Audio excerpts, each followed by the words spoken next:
2025 IPL තරගාවලියේ 11 වන තරගය චෙන්නයි super Kings කණ්ඩායම හා රාජස්ථාන් රොයල්ස් කණ්ඩායම අතර පැවතුණා.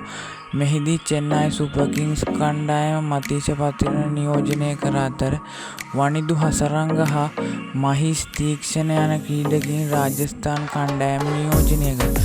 මෙම තරගයේ පළමු පන්දුවට පහර දුන් රාජස්ථාන් කණ්ඩායමේ ලකුණු 182ක් රැස් කර අතර රාජස්ථාන ඉනිමේ කඩුළු දෙකක් දවා ගැනීමට පතිරණ සමත් වූ අතර ඒ රියන් පරාග්ගේ කඩුල්ල හා සිම්රන් හෙට්මාර්ගේ කඩුල්ල දවා ගැනීමට මතීෂ පතිරණට හැකියාව ලැබුණා.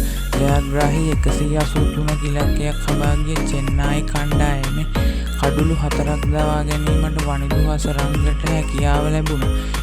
ඒ රුතුරාජ් ගේක්වාඩ්, ශිවම් දූබේ, විජේශංකර් හා රාහුල් ත්‍රිපාඨි යන ක්‍රීඩකයන්ගේ කඩුළු දවා ගැනීමට වනිදු සමත් වූ අතර මහීෂ් තීක්ෂණට කඩුළු ලබා ගැනීමට හැකි වුණේ නැහැ.